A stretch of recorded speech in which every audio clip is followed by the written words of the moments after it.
Buah karma akibat kesalahan kecil. Dalam mempelajari ajaran Buddha, kita harus memiliki hati Buddha. Jika dapat menghadapi setiap orang dengan hati Buddha dan memperlakukan setiap orang dengan rendah hati, maka kita dapat melihat setiap orang bagaikan Buddha. Dalam menghadapi semua orang, baik terhadap orang dewasa, anak-anak, lansia, maupun parubaya, kita harus rendah hati dan penuh hormat. Kita harus bersikap rendah hati dan hormat terhadap semua orang, tanpa membedakan laki-laki, perempuan, tua, muda, miskin, ataupun kaya. Kita harus memperlakukan semua orang secara setara dan penuh hormat. Saat kita melihat orang dengan hati Buddha, maka setiap orang terlihat bagaikan Buddha. Kita masih mengingat Bodhisattva Sada Paributta. Saat ada orang menghinanya, memarahinya, bahkan memukulnya, beliau hanya akan berjalan menjauh dan tetap memberi hormat pada orang tersebut. Beliau tidak berani merendahkan orang lain, karena setiap orang adalah calon Buddha. Lihat, demikianlah caranya melatih diri. Selain itu, kita juga harus meningkatkan kewaspadaan dan tidak bertabiat buruk. Terkadang, kesalahan yang tidak disengaja tetap dapat menciptakan karma buruk yang akan mengikuti kita dari kehidupan ke kehidupan.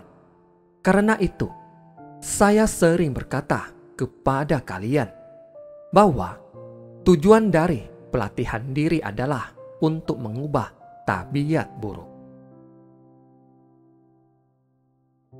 Tabiat buruk tidak boleh diwujudkan lewat tindakan dalam kehidupan sehari-hari. Ketahuilah bahwa jika tabiat buruk tidak diubah, maka kita mudah berbuat lalai dan bersikap tidak hormat. Ucapan yang tidak baik juga dapat menciptakan karma buruk. Kita hendaknya mawas diri dan bertulus hati untuk menjalin jodoh baik. Kita harus meningkatkan kewaspadaan dan memperlakukan setiap orang dengan hati-hati. Janganlah kita menghina orang lain. Saat melihat orang lain memiliki kekurangan, kita juga jangan meniru mereka. Meskipun hanya lelukon semata, kita jangan berbuat demikian. Buddha juga mengingatkan kepada kita bahwa meski tidak punya niat buruk, tetapi jika kita bersikap tidak sopan dan mengganggu para praktisi ataupun meniru sikap mereka yang dapat menyakiti perasaan orang lain, maka kita tetap akan menuai karma buruk dalam kehidupan. Gavampati adalah murid Buddha yang memiliki pelatihan diri yang baik. Akan tetapi, dia memiliki kebiasaan buruk sejak lahir. Pada salah satu kehidupan lampau, dia sudah meninggalkan keduniawian sejak kecil. Saat itu, di dalam kelompok sangha atau perhimpunan para biksu, terdapat seorang biksu tua. Karena sudah berusia lanjut dan tidak punya gigi, mulut biksu tua itu terus bergetar. Sramanera atau calon biksu cilik merasa biksu tua itu sangat lucu. Dia pun sering meniru gerakan mulut sang biksu tua. Dia terus menggerakkan mulutnya seperti sedang mengunyah sesuatu. Terkadang, biksu tua itu mendengus seperti sapi.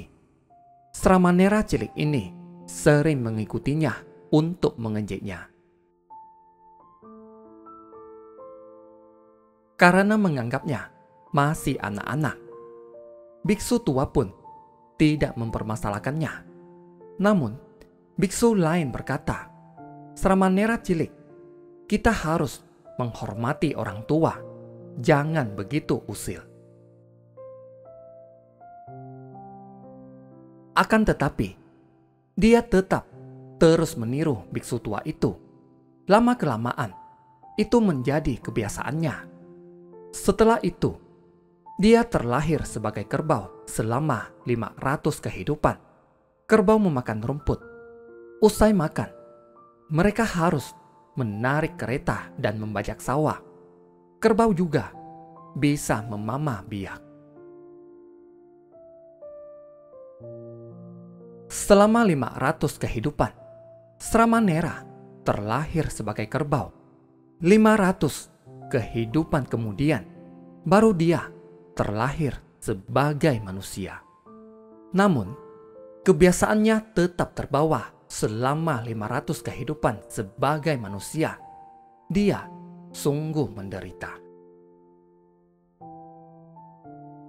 Meski tidak berniat buruk, tetapi karena mengolok-olok seorang biksu tua, dia harus menderita akibat karma buruknya.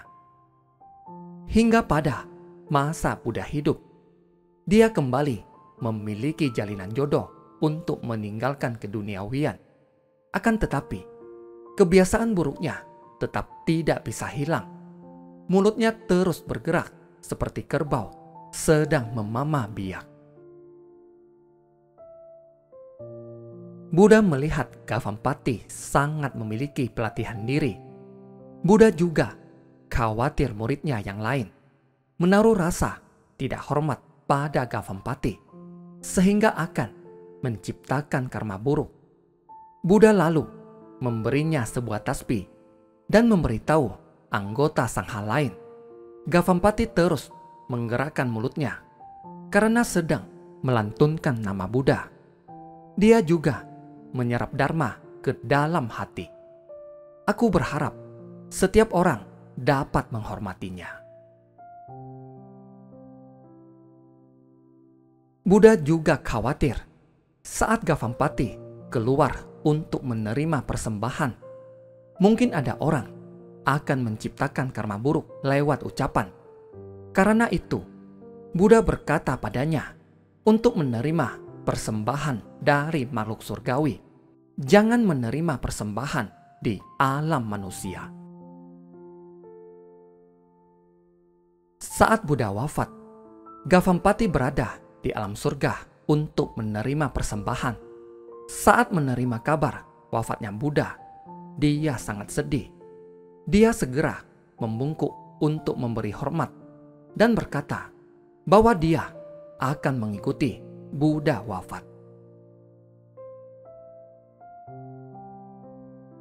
Saat mengolok-olok biksu tua, dia tak memiliki niat buruk. Saat Gavampati ingin terjun ke tengah masyarakat, Buddha merasa sangat khawatir. Karena itu, Buddha memberitahu setiap orang bahwa Gavampati sedang melafalkan nama Buddha.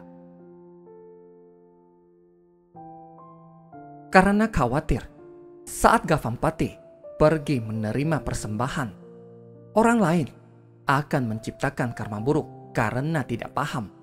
Buddha memintanya pergi ke alam surga untuk menerima persembahan dari makhluk surgawi. Dengan penuh cinta kasih dan welas asih, Buddha mengasihi muridnya serta melindungi orang-orang sekitar agar terhindari dari karma buruk. Saudara sekalian, kita hendaknya menyadari bahwa suatu perbuatan yang tidak disengaja dapat menciptakan karma buruk yang akan mengikuti kita dari kehidupan ke kehidupan. Jadi, dalam berinteraksi dengan orang ataupun menangani suatu masalah, kita harus menggunakan ketulusan. Janganlah membiarkan tabiat kita mendatangkan penderitaan dalam hidup.